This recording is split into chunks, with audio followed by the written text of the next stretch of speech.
Ropes Organization, Folkart Foundation, Indian Trust, Special Coaching to 8th, 9th and 10th class, Digital Virtual Learning. Bangarupalam, Palamanar, Gangavaram, and Petapanjani Mandals, Chittoor District, Andhra Pradesh. Donna Sekaran, Chairman. Dr. Sri Lata, Director. Hello, hi. This is yours Rajkumar. Welcome to Ropes Organization. And already we have been discussed about one model paper in the previous class. And now we are going to discuss about the another model paper in the biology subject. Let us discuss about the subjects what they have been asked the questions in the question paper. ఇంతకు ముందు మనం ఒక model పేపర్ని explain చేసామండి. టోటల్గా బయాలజీలో ఎన్ని questions ఉంటాయి, ఎన్ని సెక్షన్స్ ఉంటాయి అని అన్నీ ఎక్స్ప్లెయిన్ చేసాము. టోటల్ 33 క్వశ్చన్స్ ఉంటాయి. ఇప్పుడు సెకండ్ మోడల్ పేపర్ని మనం తీసుకుని ఏ విధంగా క్వశ్చన్స్ అడిగాడు, వాటికి ఏ విధమైనటువంటి ఆన్సర్స్ రాయాలి అనే దాని గురించి ఇప్పుడు డిస్కస్ చేద్దామండి. ఇప్పుడు చూడండి, ఈ మోడల్ పేపర్లో మనకి సెక్షన్ 1లో first question half mark questions అండి. ఫస్ట్ సెక్షన్లో హాఫ్ మార్క్ క్వశ్చన్స్ ఇవి 12 ఇస్తాడు. ఒక్కొక్క దానికి హాఫ్ మార్క్స్, టోటల్ 6 మార్క్స్ అండి. ఒకసారి మీరు ఇక్కడ చూసినట్టయితే ఫస్ట్ క్వశ్చన్ ఇచ్చిన క్వశ్చన్స్ అన్నీ అటెంప్ట్ చేయాలి. ఫస్ట్ క్వశ్చన్ ఏంటి అంటే, which of the following group constitute the right passage of the food in the elementary canal అని అన్నాడండి. అంటే ఇచ్చినటువంటి గ్రూప్లో మన ఎలిమెంటరీ క్యానల్లో ప్రాసెస్ అనేది ఒక సీక్వెన్స్గా ఏ విధంగా జరుగుతుంది అని మనం చూసినట్టయితే, and first just you have to observe carefully each and every one. కొంచెం కేర్ఫుల్గా అబ్జర్వ్ చేయండి. ఇక్కడ చూడండి, food, mouth, buccal cavity, pharynx, oesophagus, stomach, large intestine, small intestine, anus, rectum అన్నాడు. ఇప్పుడు మనము మ్యాక్సిమం మీకు ఇక్కడ డయాగ్రామ్ చూసినట్టయితే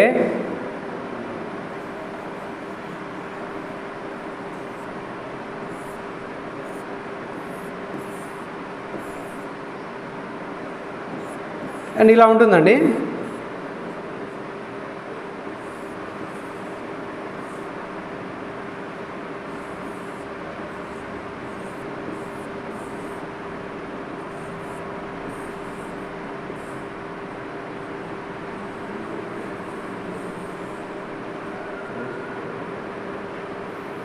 ఇదంతా స్మాల్ ఇంటెస్టైన్ అండి. ఇప్పుడు చూడండి, యాక్చువల్లీ ఇక్కడ నుంచి స్టార్ట్ అవుతుందండి. ఇక్కడ ఫుడ్ తింటాం. యాక్చువల్లీ ఇక్కడ నుంచి food the mouth, and this a buccal cavity, and next pharynx, and this is the oesophagus, and this is a stomach. Okay, and next one is a small intestine, and next one large intestine, and this is rectum, and last one this is anus. అంటే rectum తర్వాత anus వస్తుంది, కానీ anus తర్వాత rectum రాదు. కాబట్టి ఇక్కడ చూడండి, rectum and anus, this is the correct answer, and B is the right answer. Just note down. And this the first question. And next second question, and insects and trachea, fish అన్నాడు. అంటే ఇన్సెక్ట్స్లో మనకి trachea ద్వారా respiration జరిగితే, ఫిష్లో దేని ద్వారా respiration జరుగుతుంది అంటే శ్వాసక్రియ దేని ద్వారా జరుగుతుంది అంటే మొప్పలు అని అంటాం తెలుగులో. ఇంగ్లీష్లో అయితే మనము గిల్స్ అంటామండి. ఓకే,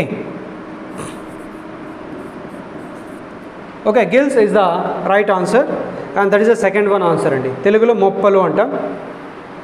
ఇంకా నెక్స్ట్ వన్ మీరు థర్డ్ వన్ చూసినట్టయితే,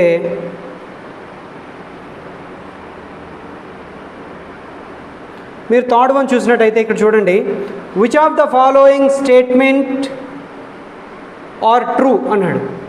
arteries have thick wall, 1. Second one, arteries carry the blood from the heart to body parts, and arteries have low blood pressure, and fourth one is the pulmonary artery carries the oxygenated blood. అంటే వీటిలో మనకి ఏది correct answer అని మీకు heart topic కానీ క్లియర్గా చదివినట్టయితే definitely just you can say what is the right answer, what they have given the options. ఆప్షన్స్లో ఏది కరెక్ట్ ఆన్సర్ అంటే నార్మల్గా మనకి arteries carries the blood from heart to body parts. ఎప్పుడు కూడా ఆర్టరీస్ అనేటువంటివి హార్ట్ నుంచి బాడీ పార్ట్స్కి బ్లడ్ని ట్రాన్స్ఫర్ చేస్తాయి, and that is the right answer. ఇంకా arteries have low blood pressure, ఇది కాదు. Pulmonary arteries carries the oxygenated blood. ఎప్పుడు కూడా పల్మనరీ ఆర్టరీస్ అనేటువంటివి మనకి పుప్పుస ధమనులు అంటారు. ఈ పల్మనరీ ఆర్టరీస్ అనేటువంటివి oxygenated blood, the oxygen present in the blood, and that is called oxygenated blood, and the blood they can transfer along with the blood, that is oxygenated blood. మంచి రక్తము అంటాము. ఈ oxygenated బ్లడ్ని carry చేస్తుందండి ఏది, pulmonary artery అనేది. And the answer is second one and fourth one, రెండు కరెక్టే అండి. Okay, second one and fourth one అనేది రెండు కరెక్టే, ఇవి wrong. Okay, I hope you understand this question. And next one చూడండి, fourth one, which of the following statement is correct అంటే ఇచ్చిన వాటిలో ఏ స్టేట్మెంట్ కరెక్ట్ అని అడిగాడు. And just look at the board each and every one my dear students. And the A food chain always starts with producers. Already the food chain which is composed, the three parts are there, and such as producers, second one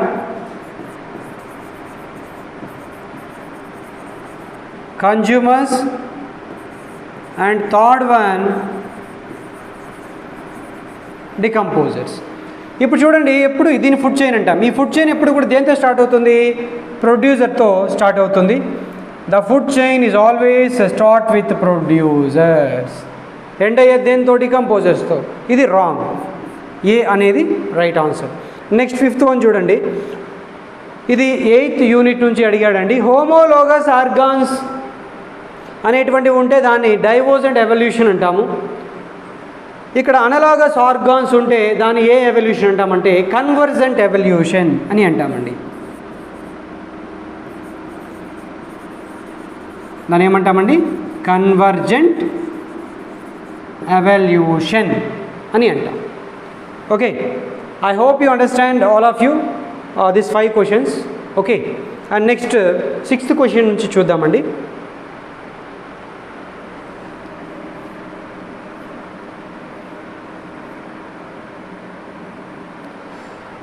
And just if you see this paper, 6th question చూడండి. ఇక్కడ 6th question ఏమడిగాడు అంటే ఒక పై diagram ఇచ్చాడు, అందులో percentages అడిగాడండి. Percentages అడిగినప్పుడు మనము just observe చేయాలి. Other resources 5, tanks వచ్చేసి 15, కెనాల్స్ వచ్చేసి 37%, గ్రౌండ్ వాటర్ ఎంత. ఓకే, ఇప్పుడు చూడండి, ఇది 100కి ఈక్వల్ అవ్వాలండి, మీరు క్యాలిక్యులేట్ చేసుకోవచ్చు. In the above pie diagram and sources versus area under the irrigation is shown, the ground water percentage is అన్నాడు. అంటే టోటల్గా ఇక్కడ ట్యాంక్స్ ఎన్నో అడిగాడు, అదర్ సోర్సెస్ ఎన్నో అడిగాడు, క్యానల్స్ ఎన్నో అడిగాడు, గ్రౌండ్ వాటర్ లెవెల్ ఎంత అన్నాడు. యాక్చువల్లీ మీరు క్యాలిక్యులేట్ చేసుకున్నట్టయితే 43% వస్తుంది. గ్రౌండ్ వాటర్ ఎంత, 43% వస్తుంది. Okay, and that is answer. And the next 7th one, which group of the organisms together does not constitute a food chain అన్నాడు. అంటే ఫుడ్ చైన్కి ఇక్కడ మామూలుగా ఈ గ్రూప్ ఆఫ్ ఆర్గానిజం అన్నిటినీ కలిపి చూస్తే does not constitute the food chain, food చైన్కి సంబంధం లేనిది. అంటే ఫుడ్ చైన్ సంబంధం లేదు అంటే అందులో ఒక ఆల్టర్నేటివ్ సీక్వెన్స్ తీసుకుంటాం కదా, అది ప్రాపర్గా లేనిది ఇది అన్నాడు. For example grass. ఓకే, గ్రాస్ని ర్యాబిట్ తింటే ర్యాబిట్ని వుల్ఫ్ తింటుంది, వుల్ఫ్ని లయన్ తింటుంది. This a food chain. ఇక్కడ చూడండి, గ్రాస్ని వుల్ఫ్ తిందు, స్నేకు తిందు, టైగరు తినదు.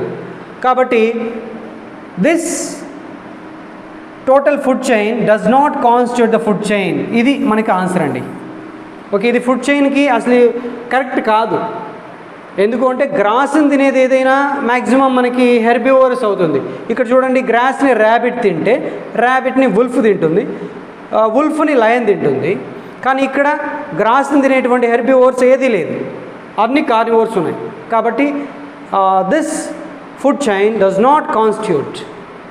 Okay, and this examples does not constitute the food chain. ఇది ఆన్సర్ అండి.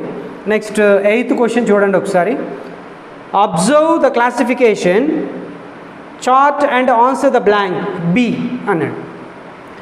Already they have been given the information below the question. Just once you see each and every one, the types of the movement in the plants, they can be classified into 2 types, such as independent of growth అన్నాడు, dependent of growth అన్నాడు. ఒక ప్లాంట్స్లో మనకి independent growth అనేది ఎలా ఉంటుంది అంటే moment in leaves బట్టి independent growth ఉంటుంది. అలాగే డిపెండెంట్ గ్రోత్ అంటే ఏంటి? It's a completely the growth depending upon others. అంటే నార్మల్గా మనకి స్టెమ్స్ తీసుకోవచ్చు, లేదు అంటే రూట్స్. ఓకే, ఇక్కడ స్టెమ్స్ లేదంటే మామూలుగా రూట్స్ తీసుకోవచ్చండి, వేర్లు లేదా కాండాలు వీటిని తీసుకోవచ్చు. ఇక్కడ నెక్స్ట్ క్వశ్చన్ చూడండి.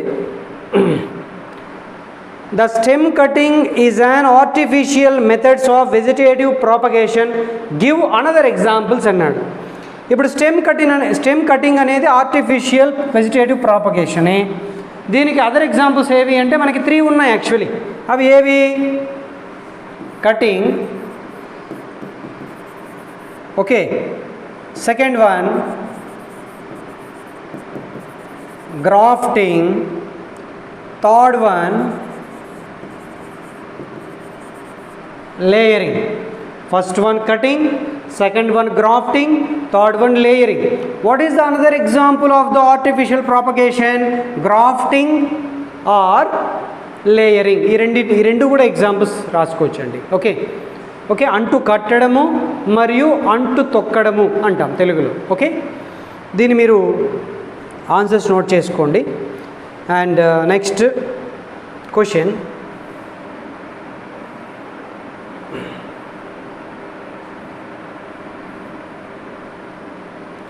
just you see the 10th question. Read the sentence, find the error and rewrite it అన్నాడు. అంటే ఒక సెంటెన్స్ ఇస్తాడండి, దాంట్లో రాంగ్ స్టేట్మెంట్ ఇస్తాడు. ఆ రాంగ్ స్టేట్మెంట్ని మనం కరెక్ట్గా రీరైట్ చేయాలి, కరెక్ట్గా రాయాల్సి ఉంటుంది. Already just one sentence they have given and once you see, ఒకసారి చూడండి. ఒక సెంటెన్స్ అడిగాడు ఇక్కడ. Haemoglobin is a red colour protein, it helps for photosynthesis అన్నాడు. ఈ క్వశ్చన్ మీరు చూసినట్టయితే దీనికి ఆన్సర్ మీరు ఈజీగా చెప్పగలరు. ఇక్కడ హిమోగ్లోబిన్ అనేది ఒక రెడ్ కలర్ ప్రోటీన్, కరెక్టే, కానీ ఇది ఫోటోసింథసిస్కి హెల్ప్ కాదు. And it helps in exchange of gases, the oxygen and carbon dioxide transferred in blood. That is the function of the haemoglobin. Haemoglobin అనేది గ్యాసెస్ని బ్లడ్లో ట్రావెల్ చేయటానికి యూజ్ అవుతుంది haemoglobin. And the haemoglobin carries the oxygen which is flow in the blood. రక్తములో oxygen మరియు carbon డైఆక్సైడ్ల రవాణాకి తోడ్పడుతుంది haemoglobin అనేది. Haemoglobin, it is a pigment and also it is a protein. Okay, and this is the right answer andi. Hemoglobin is a red color protein, it helps in exchange of the gases like oxygen and carbon dioxide in the blood ani meer answer rayandi. And next one 11th one andi. మీరు 11th one చూసినట్టయితే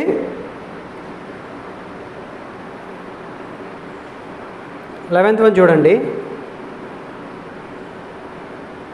ఇక్కడ 11th one చూసినట్టయితే ఒక question అడిగాడు. ఇక్కడ the following play cards prepared in your school for conducting a rally, can you name the occasion to use this అన్నాడు. Water is life, save water, save life, every drop count అన్నాడు. And it is represented about the water conservation day. ఇది దేనికి సంబంధించింది అంటే water conservation day. Actually when we celebrate the water conservation day, March 22, మనం ఎప్పుడు celebrate చేసుకుంటామండి water conservation day? World water day అని కూడా అంటాం. March 22 సెలబ్రేట్ చేసుకుంటామండి. And this is the 11th question. And last one 12th question, they have been given kidney diagram. Actually ఇక్కడ x part అని అడిగాడు. ఇక్కడ కిడ్నీలో మీకు తెలుసండి రీనల్ ఆర్టరీ ఉంటుంది, రీనల్ వీన్ ఉంటుంది, నెక్స్ట్ యురేటస్ 2 ఉంటాయి, యూరినరీ బ్లాడర్ ఉంటుంది, యురేత్రా ఉంటుంది, పెల్విస్ ఓపెనింగ్ పెల్విస్ ఉంటుంది. ఇక్కడ మనం చూసినట్టయితే పైన ఇలా ఇచ్చాడండి, what is the name of this part, X part అన్నాడు. ఇది మామూలుగా గ్లాండ్ అండి. ఏ గ్లాండ్ ఉంటుంది కిడ్నీ పైన అంటే simple, adrenal gland. The adrenal gland which is responsible for controlled emotions. Okay, మన ఎమోషన్స్ని క్యారీ చేయడానికి యూజ్ అవుతుంది. మనకి కోపం కానీ లేదంటే మ్యాక్సిమం హ్యాపీనెస్ కానీ ఎగ్జైట్మెంట్ ఫీలింగ్స్ కానీ ఇవంతా కూడా మన ఎమోషన్స్ని క్యారీ చేస్తుందండి అడ్రినల్ గ్లాండ్ అనేది. And this is the answer, that is adrenal gland. ఇది 12th ఇది ఆన్సర్ అండి. Okay, I hope you understand what they have been asked the questions in the question paper. మీకు చెప్పినటువంటి ఆన్సర్స్ అన్నీ కూడా బాగా అర్థమయ్యాయి అనుకుంటాను. మీరు ఎన్ని మోడల్ పేపర్స్ ప్రాక్టీస్ చేస్తే అంత మంచిదండి. మీకు బాగా అర్థమైంది అనుకుంటాను. మీకు ఏవైనా సందేహాలు ఉంటే మళ్ళీ కూడా కామెంట్లో పోస్ట్ చేయండి, ఖచ్చితంగా క్లారిఫై చేస్తాం. Thank you one and all.